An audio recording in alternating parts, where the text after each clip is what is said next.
Hello, welcome to LeetCode का cheat code. I am Mohit Chhabra, ex Salesforce and ex Walmart. आज के video में हम डिस्कस करेंगे question number 2 on LeetCode, जो कि है ऐड टू नंबर्स। ये देखिए मीडियम कैटेगरी में आता है और इसकी फ्रीक्वेंसी इंटरव्यू में पूछे जाने की बहुत ही ज़्यादा है। तो चलिए क्वेश्चन को देखते हैं। तो क्वेश्चन में दिया गया है आपको दो नॉन एम्प्टी लिंक लिस्ट जिनके अंदर नॉन नेगेटिव इंटीजर्स हैं। आपको ये इसमें जो नंबर दिए गए हैं उसमें जो डिजिट्स हैं वो रिवर्स ऑर्डर में स्टोर्ड हैं। अब इसको मैं थोड़ी देर में समझाऊंगा। और हर एक नोड के अंदर एक सिंगल डिजिट है, इंटीजर्स हैं ये। और हमें करना क्या है कि हमें बेसिकली इन दो नंबर्स को जो कि रिवर्स ऑर्डर में है उन्हें ऐड करना है और उनका सम रिटर्न करना है लिंक लिस्ट की फॉर्म में। तो ये क्वेश्चन लिंक लिस्ट का है। आपको दो लिंक लिस्ट दी गई हैं और उनका सम आपको रिटर्न करना है एक लिंक लिस्ट की फॉर्म में। चलिए तो एक एग्जांपल की तरफ से इसे समझते हैं। जैसे फर्स्ट लिंक लिस्ट में पड़ा है 2, 4 और 3, और जो सेकंड लिंक लिस्ट है उसमें है 5, 6 और 4। अब इसमें बेसिकली रिवर्स ऑर्डर का मतलब यही है कि आपको इनको डायरेक्टली ऐड नहीं करना। फॉर एग्जांपल अगर आपके दो नंबर्स होते हैं 243 एंड 564, तो उनका आप जब सम करते तो लास्ट डिजिट क्या होता? 4 + 3 7, 6 + 4 10, तो यहाँ पे 0 आ जाता और आगे 1 कैरी फॉरवर्ड होता, तो 5 + 2 7 + 1 8 हो जाता। तो 8 0 7 आपका आउटपुट होना था करेक्ट, अगर आप सिंपली इनको डायरेक्ट नंबर्स लेते। पर इसका रिजल्ट आपको चाहिए 708। इसका मतलब ये है कि ये रिवर्स ऑर्डर में है, मतलब आपको यहाँ से स्टार्ट करना है इनको ऐड करना। मतलब 2 + 5 7, 4 + 6 जो कि होगा 10, तो आप 0 यहाँ करोगे, 1 कैरी फॉरवर्ड होगा। जो 3 + 4 होता है 7 प्लस एक जो कैरी थी तो 8, तो आंसर है 708 in the form of link list. तो अब आप समझ गए होंगे कि रिवर्स ऑर्डर का यहाँ मतलब ये है कि आपको लेफ़्ट टू राइट ऐड करना है rather than right to left. तो बेसिकली एक और एग्जांपल के थ्रू अगर हम इसे समझें कि आपको दिया गया है दो लिंक लिस्ट जिसमें दोनों में 0 और 0 है, तो उसका आउटपुट भी 0 ही होगा करेक्ट। अब जो थर्ड एग्जांपल है वो काफ़ी इंटरेस्टिंग है, जो आपका एक एज केस कवर करता है, तो आपको इसे समझना बहुत ज़रूरी है। तो इसमें हमने क्या किया हुआ है कि एक जो लिंक लिस्ट है उसका साइज़ दूसरी लिंक लिस्ट के साइज़ से डिफरेंट है। देखिए ये कहीं भी मेंशन नहीं किया गया क्वेश्चन में कि दोनों लिंक लिस्ट का साइज़ सेम है, तो आपको ये खुद से सोचना होगा इंटरव्यू में। यहाँ तो इन्होंने एग्जांपल के थ्रू मैं आपको पहले ही बता दिया, पर ये आपको खुद से फिगर आउट करना होगा एज एन एज केस कि दो का साइज़ डिफरेंट भी हो सकता है। और इसमें एक और बहुत बढ़िया एज केस कवर होता है जो मैं आपको विजुअल रिप्रेजेंटेशन से समझाता हूँ। तो बेसिकली यहाँ पे आप देखिए हमने वही एग्जांपल को लिया है। ये हमारी जो हो गई हमारी फर्स्ट लिंक लिस्ट यहाँ पे हो गई, जिसको हम L1 कह सकते हैं, और ये उसके बाद हमारी सेकंड लिंक लिस्ट हो गई L2। तो आप बेसिकली क्या करेंगे, जैसे हमने किया है, हमें लेफ़्ट टू राइट बेसिकली यहाँ पे जाना है क्योंकि रिवर्स ऑर्डर में है। तो हम स्टार्ट करेंगे 9 + 9 करेंगे हम, जिसका मतलब होता है 18। तो यहाँ पे 8 आएगा, 1 कैरी फॉरवर्ड हो जाएगा इसमें करेक्ट। तो अब आप करेंगे 9 + 9 अगेन, तो वो होता है 18, पर उसमें आप 1 और करोगे जो कि कैरी था, तो इसमें 19 हो गया, जो कि आप यहाँ पे 9 लिखेंगे और 1 आगे कैरी फॉरवर्ड हो जाएगा करेक्ट। अगेन आप 9 + 9 को करेंगे ऐड, जो कि होता है 18 प्लस कैरी हो जाएगी तो 19, यहाँ पे 9 आ जाएगा और 1 आगे कैरी चला जाएगा। अगेन आ गया 9 + 9, आप इनको ऐड करेंगे 18 और एक, तो 9 यहाँ पे आ जाएगा, 1 कैरी चला गया। अब यहाँ पे सिर्फ 9 अकेला बच गया करेक्ट, और यहाँ पे कोई और लिंक लिस्ट का आखिर दूसरी लिंक लिस्ट का एलिमेंट है ही नहीं। तो आप 9 प्लस बेसिकली जो कैरी है उसको करोगे तो वो 10 होता है, तो यहाँ पे 0 आ जाएगा, 1 कैरी हो जाएगा। अगेन 9 प्लस अगले लिंक लिस्ट में कुछ है नहीं, तो आप कैरी को ऐड करोगे तो अगेन वो 10 हो जाएगा, और आपकी जो 1 है वो आगे कैरी हो जाएगी, तो यहाँ पे 1 कैरी हो जाएगी। अगेन जब आप इसे ऐड करोगे, अगले लिंक लिस्ट में कुछ नहीं है, 9 + 0 + 1 करेंगे तो ये अगेन 10 जाएगा। अब 1 आगे चली जाएगी एज अ कैरी। आपको ये वाला केस खुद से फिगर आउट करना है कि चाहे लिंक लिस्ट दोनों ख़त्म हो चुकी हैं करेक्ट, दोनों लिंक लिस्ट के सारे एलिमेंट्स खत्म हो चुके हैं, पर स्टिल आपके पास एक कैरी पेंडिंग थी, तो इसलिए आप एक और केस चलाएंगे जिसमें सिर्फ कैरी का नंबर आप आगे शो करेंगे, तो इसका आउटपुट जो है ये आएगा। अगर हम ये आखिरी वाला केस मिस कर दें, कैरी वाला, जो अगर आपकी कैरी 0 से ज़्यादा है, अगर आपने वो वाला केस मिस कर दिया तो आपका आउटपुट ये रह जाता, और जो ये 1 है इसको आप मिस कर देते और आपका टेस्ट केस फेल हो जाता। तो इसलिए आपको ध्यान देना है कि आपको ऐसी मिस्टेक नहीं करनी है, आपको सारे एज और बाउंड्री केसेस कवर करने हैं। तो अब हम सोचते हैं कि इसे कैसे सॉल्व करेंगे। जैसे अब आप इसका एल्गो क्या लिखेंगे, तो आपको सिंपली करना क्या है कि आपको ट्रेवर्स करना है दोनों लिंक लिस्ट को लेफ़्ट टू राइट। वो वैसे भी हम लिंक लिस्ट में लेफ़्ट टू राइट ही जाते हैं। तो आप हेड पॉइंटर आप ले लोगे, जो भी है आपका, तो ये आपका हेड पॉइंटर स्टार्टिंग में होगा इसका ये और इसका ये। यहाँ से आप जाओगे, इनको ऐड करोगे, जो भी आपकी आएगी वैल्यू उसकी आपको उसमें कैरी भी इंक्लूड करनी है, करेक्ट।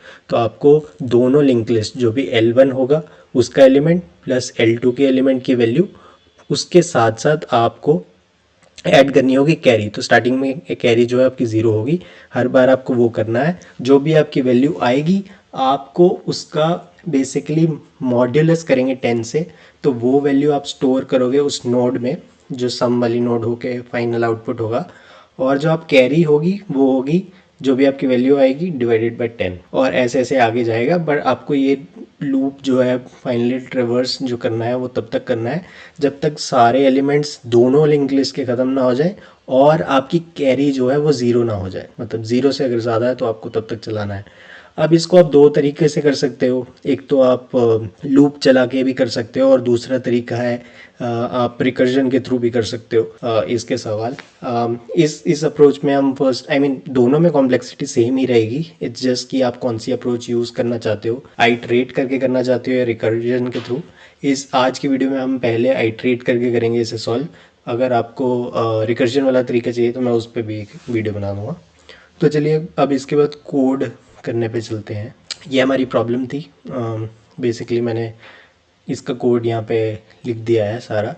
हम जावा में कर रहे हैं, अगर आपको किसी और प्रोग्रामिंग लैंग्वेज में चाहिए तो वो भी मैं आपको सॉल्यूशन प्रोवाइड कर दूंगा। तो बेसिकली हमें करना क्या है, बहुत ही सिंपल है कि हमने सबसे पहले आपने एक हेड पॉइंटर ले लेना है, स्टार्टिंग में उसको नल में रखना है। हमें यहाँ पे करना ये है कि हमें एक फाइनली एक लिस्ट रिटर्न करनी है, लिंक लिस्ट। तो हमने क्या किया, एक लिंक लिस्ट बना लेंगे और उसमें हेड जो है आप स्टार्टिंग में दे देंगे और एक करंट जो भी नोड जहाँ पे आप पॉइंटर चलाते रहेंगे उसके लिए हमने एक नोड ले लिया। तो हमने दो वेरिएबल्स ले लिए, एक तो हेड और एक नोड, दोनों को बिगिन कर दिए हमने नल के साथ।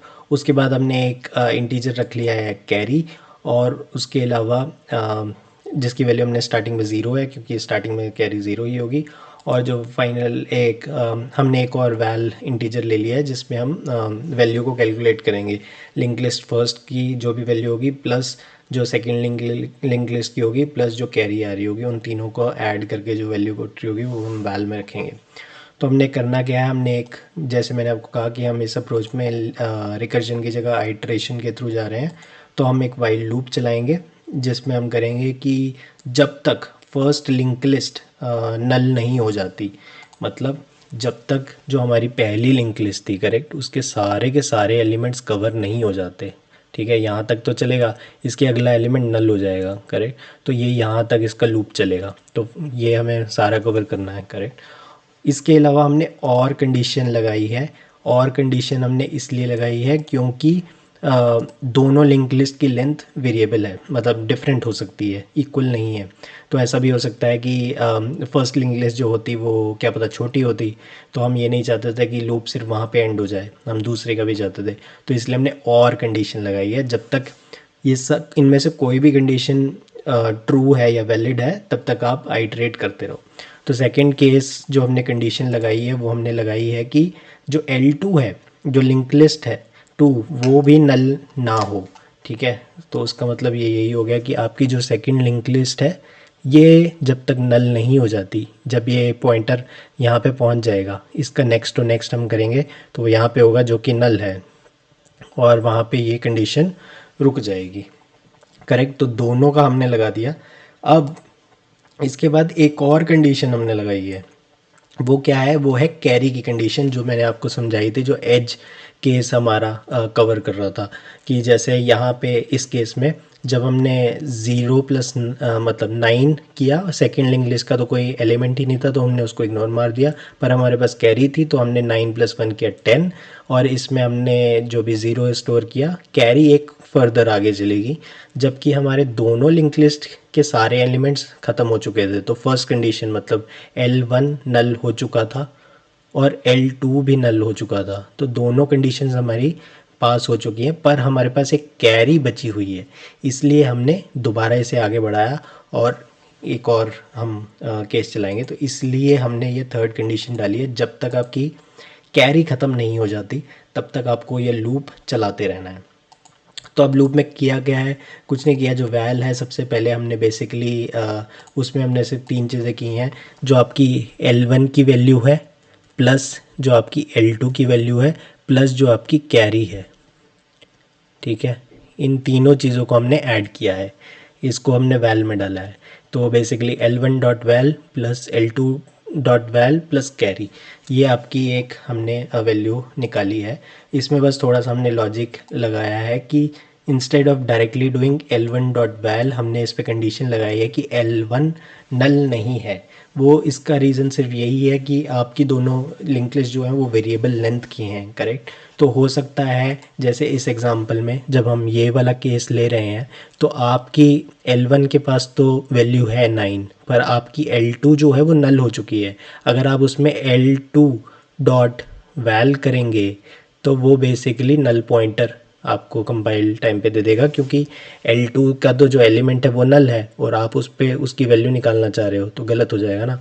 तो इसलिए आपने बेसिक एक सिर्फ चेक लगाया है उस पर। ये बेसिकली जावा में हमने टर्शरी ऑपरेटर यूज़ किया है हमने इसमें, कि अगर तो L1 नल नहीं है, ठीक है, तो हमने पिक कर ली। ये इसमें इसका ये मतलब होता है कि हमने फिर पिक कर ली L1 डॉट वैल, पर इसका मतलब होता है कि अगर ये जो कंडीशन है ये फॉल्स है, मतलब ये हो गया if this is true then pick this, else take zero. मतलब अगर L1 नल हुआ तो आप ज़ीरो पिक कर लीजिए सिंपली। तो इस केस में हो जाएगा कि L1 डॉट वैल, नहीं तो ज़ीरो उठा लो, प्लस सेम फॉर L2, क्योंकि हो सकता है इस केस में जैसे L2 के कम एलिमेंट्स थे तो ये कंडीशन बिल्कुल इस पे वैलिड हो रही है, पर फर्स्ट कंडीशन थी अगर L1 के कम एलिमेंट्स होते किसी केस में तो उसके लिए। तो बेसिकली हमने सेम कंडीशन लगाई है। ये इफ़ हो गया, अगर L2 नल नहीं है तो आप पिक कर दोगे L2 डॉट वैल, अदरवाइज़ आप पिक कर लोगे ज़ीरो, ठीक है। और फाइनली आपको हर एक केस में कैरी लेनी है। इन तीनों चीज़ों को ऐड करके आपने वैल्यू निकाल ली, और उसके बाद कैरी आपको पता है कि आपने कैरी जो आगे जानी है वो होगी जो भी आपकी वैल्यू है डिवाइडेड बाय 10। मतलब जैसे कि इस एग्जांपल में जैसे आपके पास 9 + 9 + 1 तो आपका 19 बन रहा था, ठीक है। तो आपने करना क्या है कि जो आपकी कैरी हो जाएगी वो हो जाएगी 19 डिवाइडेड बाय 10, मतलब 1। 1 क्यों आई? क्योंकि हमने कैरी को इंटीजर बनाया हुआ है। और जो आपने जो स्टोर करनी है वैल्यू, वो क्या होगी? जो भी वैल्यू आपने निकाली उसका मॉड्यूलस डिवाइडेड बाय 10, जो किया जाएगा 9।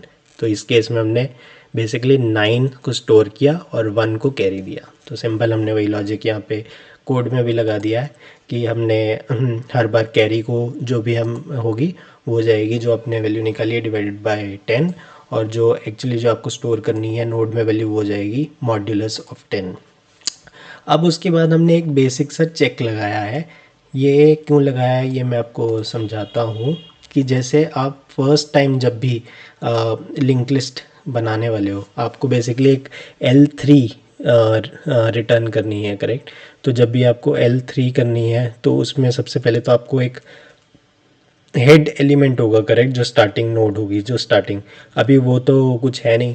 तो हमने इसलिए ये कंडीशन लगाई है कि अगर तो हेड ही उसका नल हुआ, मतलब अभी L3 में कोई भी नोड है ही नहीं, तो हम क्या करेंगे, जब फर्स्ट नोड बनाएंगे ना वो हेड को असाइन कर देंगे। मतलब इस केस में जैसे अभी तक कुछ भी नहीं था, हेड जो था स्टार्टिंग में हमने नल लिया है, करेक्ट। तो हम क्या करेंगे कि यहाँ पे आपने किया, जो वैल्यू आ गई आपकी 18 आ गई, ठीक है, जो आप स्टोर 1 हो गई कैरी, तो 8 आपको स्टोर करना है। तो जो आप नोड बना रहे हो 8, ठीक है, वो हो जाएगी हेड, ये हेड हो जाएगा और आपको फाइनली हेड ही रिटर्न करना है, करेक्ट। जो starting point of the link list पे ही हमें रिटर्न करना होता है। तो हम ये 8 को हेड बना दिया हमने, और जो पॉइंटर है क्योंकि वो बिगिन आपको इनिशियलाइज करना है तो आपने भी उसको हेड के इक्वल कर दिया। पर जब नेक्स्ट केस आएगा, अब अगली बार जब आप जाओगे तो आपको क्या करना है कि अगली बार एक और आप बनाओगे, ये हो जाएगा, इसमें आपने 9 स्टोर करना था, करेक्ट। तो अब जो आपने 9 स्टोर करना है तो आप वो हेड तो नहीं बनाना चाहते आप उसको, हेड तो आपका फर्स्ट एलिमेंट होता है।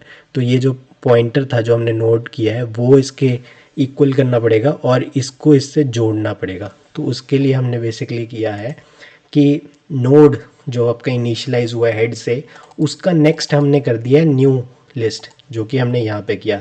8 को हमने ज्वाइन कर दिया 9 से, पहले पॉइंट जो आपकी नोड थी और हेड था वो सेम था, ठीक है ना। अब उसके बाद अगली बार में क्या हुआ कि आपको नोड का नेक्स्ट, यहाँ पे ये हमने एरो करके नोड का नेक्स्ट बना दिया, एक न्यू जो आपने नोड बना दी और ये कर दिया, और उसके बाद नोड की वैल्यू भी आपको फर्स्ट चेंज इन करके अगली बार ये कर देनी है। हेड आपका वही रहेगा, नोड आपका आगे बढ़ता रहेगा। अब अगली बार भी जब होगा आप क्या करोगे, नोड का नेक्स्ट जो होगा एक नई लिंक लिस्ट बना देगा जिसमें अगेन 9 स्टोर कर देगा और नोड को यहाँ से हटा के इसके पे असाइन कर देगा और ऐसे ही चलता रहेगा, जबकि हेड आपका कांस्टेंट वही रहेगा क्योंकि रिटर्न हमको हेड करना है। तो बस ये सिंपली यही लॉजिक लगाया है। अगर आपका हेड जो फर्स्ट नोड है वही नल हुई तो आपको हेड को असाइन करनी है न्यू लिंक लिस्ट की नोड, और इनिशियलाइज कर देंगे नोड जो भी करंट आपकी पॉइंटर है उसको भी हेड से। पर अगर आपका हेड नल नहीं है, मतलब वो ऑलरेडी असाइंड है किसी वैल्यूज़ पे, तो हम सिंपली करेंगे जो करंट नोड का next equal to new node, ठीक है, और नोड को उस पर असाइन कर देंगे। और उसके बाद सिंपली आपको आगे ट्रेवर्स करना है। तो बिकॉज़ ये हमने फॉर लूप तो नहीं लगाया, तो उसमें बेसिकली वाइल है तो उसमें आपको कंडीशन खुद से बतानी पड़ती है। तो आपको क्या करना है कि लिंक लिस्ट को भी आगे एक एक बढ़ाते रहना है और लिंक लिस्ट 2 को भी आगे के बढ़ाता रहना है। ये सिर्फ आप तब तक कर सकते हो जब तक दोनों नल ना हो जाए, क्योंकि अगर नल ही हो गए तो उसका कोई नेक्स्ट होगा ही नहीं, करेक्ट। तो बस इतना सही कोड है। फाइनली आप सिर्फ रिटर्न कर दोगे जो आपका हेड है, मतलब यहाँ पे जो ये फर्स्ट नोड आपने बनाई है उसको आपको रिटर्न कर देना है और उससे हो जाएगा। तो मैं आपको एक बार कोड चला के देखता हूँ, इससे रन करने में सारे के सारे हमारे टेस्ट केस पास हो रहे हैं बेसिकली। अब हम सबमिट करके देखते हैं कि ये तो सिर्फ 3 केसेस थे ना, तो इसके अलावा बाकी सारे केसेस पास हो रहे हैं या नहीं, हम वो चेक करते हैं। तो सबमिट किया है हमने, देखते हैं क्या होता है। ओ माय गॉड, देखिए आप, इसमें 100% को हमने बीट कर दिया है। मतलब हमारा जो सॉल्यूशन निकला है वो सुपर टॉप क्लास निकला है, सब चीज़ों को हमने बीट कर दिया है और कमाल ही हो गया है इसमें तो, मतलब। और अब एक बार हम बस इसके ये देखेंगे कि इसकी कॉम्प्लेक्सिटी कितनी है। टाइम एंड स्पेस कॉम्प्लेक्सिटी हमें निकालनी चाहिए हर बार जब भी हम कोई भी सॉल्यूशन करते हैं। तो बेसिकली इसमें आप देखेंगे कि अगर L1 की अगर हम लेंथ मान लेते हैं कि m है, और तो हमने उसको एक बार ट्रेवर्स किया, करेक्ट, m, तो O ऑफ m हो गया। और जो भी अगर आपकी मान लीजिए n है L2 की लेंथ, तो हमने उसको भी एक बार ट्रेवर्स किया। तो बेसिकली आपकी जो कॉम्प्लेक्सिटी होगी वो होगी जो भी इनमें से बड़ा हुआ m या n, उसको मान लीजिए, क्योंकि m प्लस n भी करेंगे तो भी कुछ नहीं है उसमें। आपने 2 बार ट्रेवर्स किया, m प्लस n किया, जो कि अगर दोनों की वैल्यू अगर आप n मान लीजिए, m या n की जगह n ही मान लीजिए, तो n प्लस n भी जो होता है वो बेसिकली इक्वल टू 2n होता है, जो कि एक्चुअली वैल्यू अप्रॉक्सीमेटली हम माने तो O ऑफ n ही होती है। तो इसकी कॉम्प्लेक्सिटी हमने सिर्फ time complexity O of n ही मानेंगे, या फिर आप m प्लस n कह सकते हैं, जो कि फाइनली n ही मानी जाती है। और जो आपकी स्पेस कॉम्प्लेक्सिटी है वो भी बेसिकली जो L3 की लेंथ है सिर्फ उतनी ही हमने न्यू लिंक लिस्ट क्रिएट की है। तो ये काफ़ी ऑप्टिमल सॉल्यूशन है। पर आप देखेंगे कि ये मीडियम के बेसिकली मीडियम कॉम्प्लेक्सिटी में माना जाता है। उसका बेसिकली एक मेजर रीज़न ये है कि इसमें काफ़ी सारे बाउंड्री केसेस हैं जो आपको ध्यान देने होंगे, करेक्ट, जो हमने देखे। तो वो आपको इंटरव्यू के टाइम में ऐसे कोई बताएगा नहीं कि ये चीज़ें हैं कि वेरिएबल लेंथ की हैं। ये बेसिकली आपको खुद से पूछना होगा इंटरव्यूअर से, खुद से कोई भी चीज़ आपको ऐसे ही एज्यूम नहीं करनी है। और जैसे यहाँ पे हमने कैरी वाला केस देखा तो वो वाला एज केस काफ़ी अच्छा था। और इम्पॉर्टेंट बात ये है कि कई बार सिर्फ आपको देखने में चीज़ें काफ़ी आसान लगती हैं, जैसे यहाँ पे कोड बहुत ही कम लाइन का हमने कोड लिखा है। अगर आप देखें 11 लाइन से लेके सिर्फ 30, तो मतलब सिर्फ 20 लाइन का अंदाज़ा सा कोड है ये। और पर अगर आप खुद से लिखेंगे तब आपको समझ आएगा कि आप कौन से केसेस मिस कर रहे हैं या कहाँ पे गलती कर रहे हैं। तो मैं आपको रिक्वेस्ट करूँगा कि अब जब आपको एक बार अप्रोच समझ आ जाए, या तो आप कॉपी पेन में बेसिकली विजुलाइज करके समझिए, पर आप जब फाइनल कोड करें तो आप लीड कोड पे खुद से कोड करो और रन करो, सबमिट करो। आपके सारे के सारे टेस्ट केसेस पास होने चाहिए। तो that is the main point. All right then, this is Mohit Chabda signing off. Subscribe to the channel and thanks for watching.